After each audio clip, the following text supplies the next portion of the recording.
We participate in these camps because of those dreams that we had, that we would come to camps like this and work with Indigenous kids. And it started to spread and it became what it is today. It's just been a beautiful journey. Every year you see these youth come in, and these youth, they've been through a lot in their life. You know, a lot of them are from foster care and group homes and stuff, and they've had some hardships in their life, just like all of us. When you come out here and you connect to nature again, you remember who you are as an Indigenous person, and many of them have lost their culture through the years. I mean, many of them, they're put into the system very young and they know nothing about culture, you know. But once they experience the beauty of our culture and what it can bring, and the beauty of being out on the land and sitting with elders and talking with them, it's really profound and beautiful, the change you see in them and how they become young leaders in a way amongst each other, you know.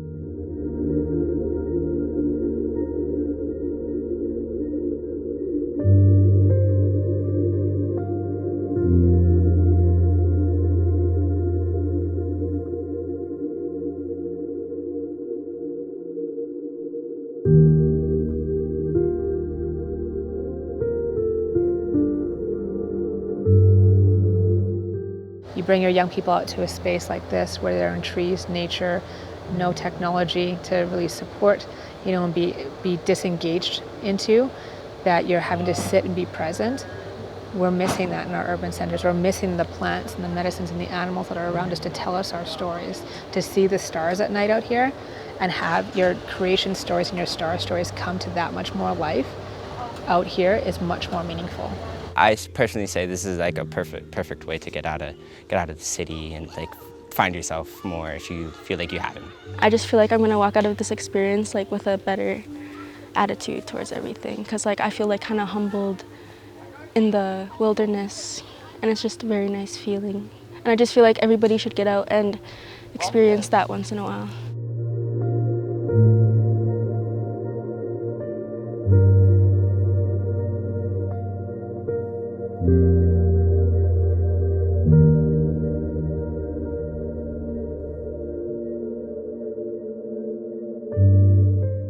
And watching these kids build confidence, coming from the city and coming into a camp like this where our elders were culturally focused on not only the cultural part, but also engaging in land-based teachings, which was really beautiful. And I think the kids, a lot of them were inspired by the activities that, you know, that Trellis brought here. The highlights for me really have been seeing the interactions between our elders and our young people, and to see them laughing and sharing stories and being just authentic with each other and being open with a lot of stuff that's coming in their lives, to me has been the most rewarding thing that's come out of this. All through this past week, we would sit with the young people and share life stories.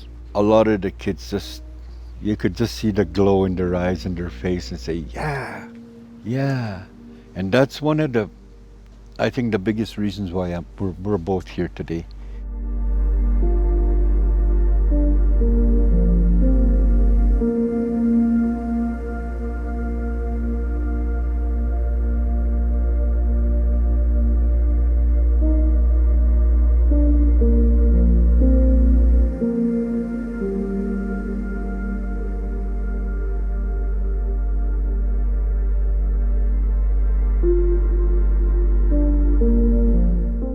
I think it's amazing. I think all of the elders here has taught us a lot, especially when we had our healing circle. You know, we talked a lot. We talked about healing and just like healing myself and going back home feeling fresh, feeling new. Listen. Listen to what they're telling you. Listen for them sharing from the very bottom of their heart that they would never do at home because there's nobody there to listen to them. So it's that bonding of the relationship that you build together. It really, really is so powerful, that bonding. It's important because we are the next generation, and We're the ones that take knowledge from our elders, because that's all we have left is our elders, and we're like the next generation before it's too late.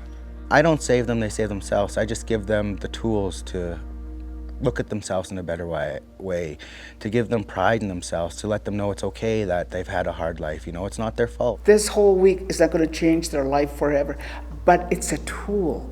It's a taste of a beautiful world. A lot of Indigenous kids get put into the foster care system, and sometimes the resources aren't given to them for their culture. I think it's important to have this camp because they can come connect with their culture and learn more about their culture. This needs to be present, and it doesn't need to be just like a once-a-year thing. I would love to see culture and camp and land experiences as a fully integrated piece throughout the year, because there's teachings throughout our year, through our seasons, and how do we incorporate that? You know, I encourage you to look at the youth that get so much out of this. But we also need to remember, you know, there's a huge cost to something like this, putting something like this up. Cultural reconnection is going to take us generations in our communities. And when we talk about investing in our young people, just so we talk about investing in mental health and the well-being of, you know, society generally, we're thinking longer-term impact, longer-term investment. But we couldn't do it without our donors. We couldn't do it without what they give us, you know. I'd like to thank the donors. I really would. I mean, and I mean this, you know. People say thank you all the time. It doesn't mean nothing. But I thank you, because without you, this wouldn't happen. If you're listening to this and if you want to help support what the Trellis is doing with the camps, you know, I encourage you to, you know, a small donation would be okay. Please come to this camp. Get to know your culture. It's fun here. I had a really good time. I made a lot of friends that would last me probably a lifetime.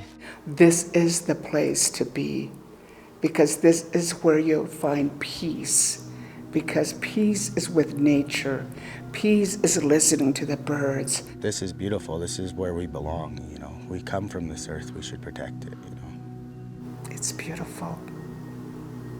And I'm so blessed to be here.